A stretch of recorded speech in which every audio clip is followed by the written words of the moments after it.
네, 안녕하세요. 주짓수다 조원입니다. 구독자 500명 이벤트 중에 레다 선수 이야기가 있어서 아마 그걸 첫 번째로 할 것 같아요. 이제 레다 맵투시라는 선수고요. 이제 저와는 인연이 좀 있죠. 2019년도죠. 작년에 정말 시합을 많이 했습니다. 3번이나 붙었어요. 일단은 아직도 현재 진행형인 관계라고 저는 생각합니다. 이제 둘 다 블랙벨트가 되었고 체급도 한 체급 차이 나서 아마 앱솔루트에서 맨날 만날 것 같은, 그리고 아시아에 이제 중량급이 많이 없기 때문에 조금 많이 만날 것 같은 이제 선수라서 간단하게 이제 2019년도에 있었던 이야기를 조금 이제 풀어볼까 합니다.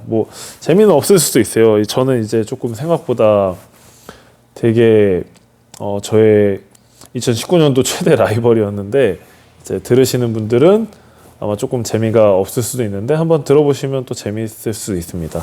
그러니까 이거를 경기가 아마 유튜브에 다 있기 때문에 이거를 아마 차례차례 보시면은 조금 더 재밌지 않을까 싶습니다. 일단은 레다 웹투시라는 선수를, 저는 일단 외국 선수들을 잘 모릅니다. 이제 특히나 외국 선수들 영상을 잘 찾아보는 편이 아니라서 외국 선수들을 잘 모르는 편인데, 이제 일단은 첫 번째로 리그로얄 부산이라는 대회가 2019년 3월에 있었나?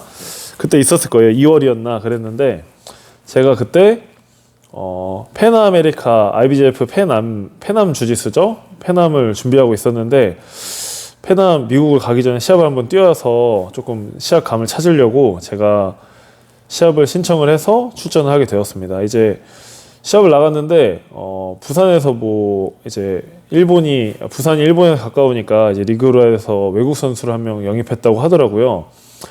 이제 레다 맵투시라는 선수가 왔는데, 이제 그때는 첫 경기는 둘 다 체급이 똑같았습니다. 마이너스 88.3에서 만났는데, 저는 그냥 외국인인가 보다 잘하게 생겼네 이러고서 그냥 시합을 하게 됐는데, 생각보다 강력하더라고요. 이제 생각보다 강력하게 밀고 들어와서 제가 조금 위기도 느끼고, 그때 패스도 당했습니다. 시합 점수가 잘 안 들어가긴 했는데 패스도 당하고 어떻게 여차여차해서 뒤집고 싸우고 하다가 제가 그 점수로는 2대0으로 졌는데 아마 패스도 한번 당한 걸로 기억을 합니다. 수입을 한번 당해서 이제 한번 졌습니다. 시합 내용은 제 기억이 잘 나는데, 처음에 스탠딩에서 제가 가드를 갖고 레다 웹투시가 오버언더 패스를 하면서 니바를 걸었어요. 근데 제가 또 그게 걸렸습니다. 근데 조금 부상이 있었는데 조금 이제 방어를 하면서 빠져나왔고, 그 다음에 이제 엎치락 뒤치락 하다가 이제 장애가 돼서 패스를 당하다가 장애가 돼서 다시 스탠딩에서 레다 웹투시 선수가 플라잉 트라이앵글 띄웠는데, 제가 그걸 풀고 가드 패스하는 상황에서 아까 걸렸던 니바를 좀 복수하려고 탑에서 니바를 들어가서 니바를 걸다가 수입을 당했습니다. 그래서 그 2대0으로 시합을 졌고요. 그게 첫 번째 인연이었어요. 그리고 이제 페남을 갔죠. 이제 미국을 가서 저도 시합을 뛰고, 이제 그 레다 웹투시도 명칭을 레다라고 하겠습니다. 레다 선수도 이제 페남을 뛰더라고요. 이제 페남을 같이 뛰고, 근데 체급이 원래 높았습니다. 원래 마이너스 94.3kg, 이제 헤비죠. 저는 미디엄 헤비고 헤비를 뛰는 선수인데, 조금 이제 페남 직전에 한번 체급을 빼봤던 것 같아요. 그래서 조금 저랑 했을 때 힘이 조금 이제 줄어들었던 느낌이 있었는데, 이제 페남에서 3등을 하더라고요. 저는 좀 놀랐습니다. 잘하는 선수였구나. 그리고 아무래도 조금 이제 프랑스인인데 일본에 사는 프랑스 외국 선수인데 좀 특이하죠. 프랑스인인 것도 조금 특이한데 유럽권 선수인데 일본에 살면서 주짓수를 수련하는 선수라니, 아무래도 그러니까 페남에 대한 이야기는 제가 나중에 또 이야기를 하겠습니다. 조금 외국에 적응하는 게 저는 좀 힘들더라고요. 이제 그래서 2020년도 좀 노리고 있었는데 지금 또 코로나로 한 번도 못 갔습니다.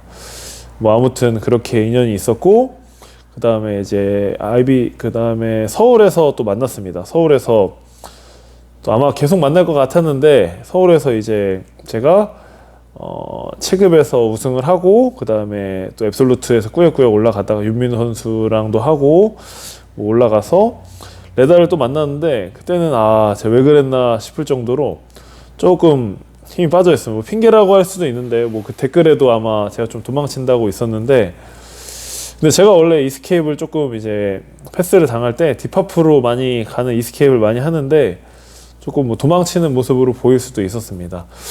조금 아쉬웠던 점은 이제 장외에서 탭을 쳐가지고 저는 이제 뭐 원래 그렇게 도망가는 스타일이라 조금 그때, 근데 제가 확실히 그때 밀리긴 밀렸어요. 그래서 레다에게 이제 3분 만에 탭을 쳤던 두 번째 경기가 있고요.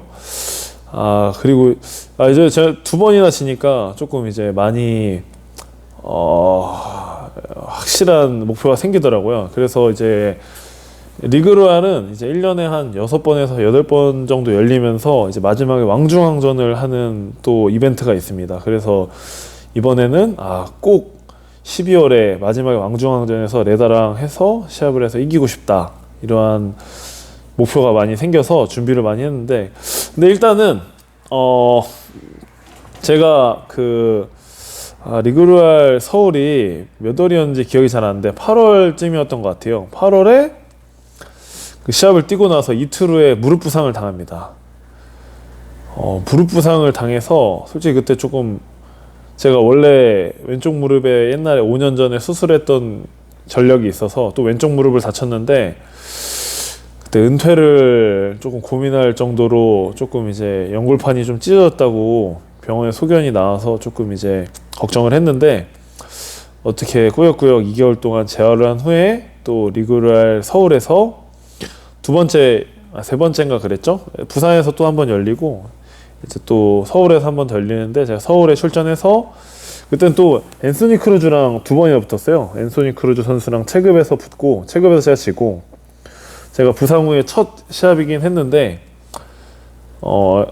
체급에서 처음 만난 앤소니 크루즈한테는 제가 지고요. 그게 아마 흰색 도복을 입고 시합을 했을 겁니다. 그리고 이제 좀 감을 찾고 앱솔루트에서 제가 가드로 가서 스윕을 2번 정도 진행해서 앤소니 크루즈를 이겼습니다. 그리고 또 앱솔루트에서 레다를 만났어요. 그때 레다가 또 뭐 노기에서는 도미닉 벨이랑 또 피터지게 싸우는 모습도 제가 보고, 물론 앱솔루트에서 또 결승전에서 만났는데 제가 그때 아무래도 무릎이 좀 온전치도 않았고, 그리고 좀 복귀 후 아마 2개월 반 만에 시합을 또 뛴 거라 너무 오랜만에 시합이라 제가 또 조금 몸을 사렸습니다. 그리고 왜냐하면은 마지막에 또 만날 거기 때문에 12월에 왕중왕전에서 만날 수 있다는 확신이 있었습니다.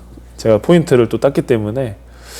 그래서 이제 레다랑 12월에 또 마지막에 붙게 됐는데, 리그로얄 유튜브에 또 있습니다. 보시면은 뭐 좀 재밌게 보실 수 있을 것 같은데, 준비를 정말 많이 했어요. 제가 이제 첫 경기 때는 오버언더 패스에서 니바와 패스를 당했고, 그리고 이제 두 번째 경기 때는 딥하프 가드에서 스윕을 당하면서 백을 잡혀서 백테이크가 정말 좋습니다. 중량급에 맞지 않게 팔다리도 길고 기술도 정말 좋은 선수라서 인정을 합니다. 백을 잡혀서 초크로 탭을 쳤기 때문에 이번에는 2개를 다 준비를 했습니다. 이제 오버언더 패스는 제가 시팅 가드를 취해서 최대한 오버언더 패스를 막으려고 했고요. 카운터도 준비를 많이 했는데, 이거는 진짜로 제가 세미나로 풀어도 될 정도로 제가 준비를 많이 해서, 지금 원래 코로나가 아니었으면 2-3번 정도 세미나를 해서 조금 좋은 기술들을 많이 풀려 그랬는데, 지금 코로나로 인해 제가 하고 싶은 기술 세미나들이 조금 많이 있는데 좀 못 풀고 있고요. 그리고 딥하프 가드는 제가 롱스텝 패스 자세를 만들어서 좀 막으려고 많이 했습니다. 결과적으로 2개가 다 잘 통했는데 시합 때 제가 조금 흥분을 했습니다. 시합을 보시면 아시겠지만 이제 레다가 베린보로도 또 잘해요. 토모유키 패스포트 하시모토라고, 패스포트는 이제 그 예명인데 여권을 잃어버렸다는 선수인데, 토모유키가 또 베린보를 잘하는데 또 카르페디엠 소속이거든요. 그래서 제가 세미나 가서 뭐 오버핸드 패스 어떻게 막냐 이렇게 몰래 질문을 했을 정도로 좀 재밌는 일화가 많은데, 나중에 조금 저랑 친해지신 분들이 많으면은 그냥 이제 술 마시면서 얘기하면은 좀 재밌을 것 같습니다. 이제 제가 레다의 기술들을 어느 정도 맞고 이제 레다가 저를 백테이크 하려 그럴 때 제가 이제 카운터를 쳐서 일어나서 백으로 돌아가서 2점을 땄습니다. 근데 이제 어떻게 보면은 이제 1년 동안 이제 세 번째 만나는 건데 레다에게 포인트를 딴 건 저는 처음이었거든요. 그래서 이제 너무 흥분을 해서 너무 쉽게 또 스윕을 당했습니다. 또 쉽게 스윕을 당하고 그다음 엎치락 뒤치락 하다가 이제 또 제가 백을 잡히는 상황이 나와요. 제가 또 백방어를 최대한 잘 하는 편인데 근데 이게 솔직히 저는 핑계라고 할 수 있습니다. 사실 지면 핑계라서 좀 아쉽긴 한데 제가 백을 잡히기 직전에 백 탈출을 하기 직전에 좀 장애였어요. 그 시합장이 좀 좁기 때문에 거기서 이제 조금 잡혀서 안으로 들어와서 좀 완벽하게 백을 잡혔고요. 그 백초크를 당하는데 이번에는 진짜 참았습니다.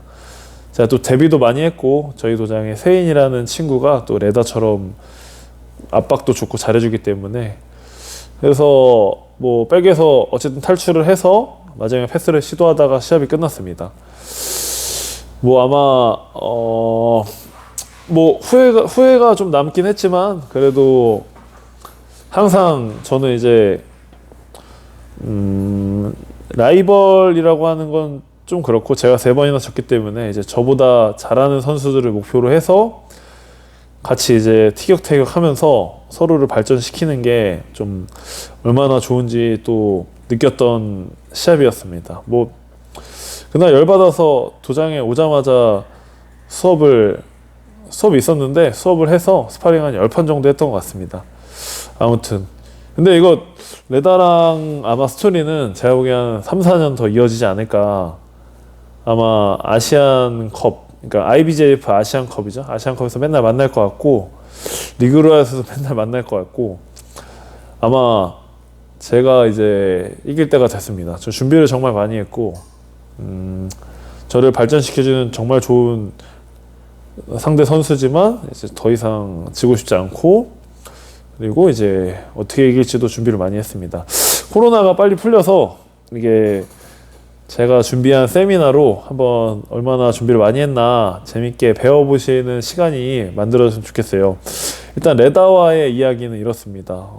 좀 12분이나 찍었는데 제가 좀 말이 많은 편이라 아마 그 레다와의 경기를 1, 2, 3편으로 보시면서 이거를 그냥 간단하게 들어보시면 좀 재밌지 않을까 싶습니다. 조원이와 레다맵2씨의 그냥 간단한 이야기였습니다. 감사합니다.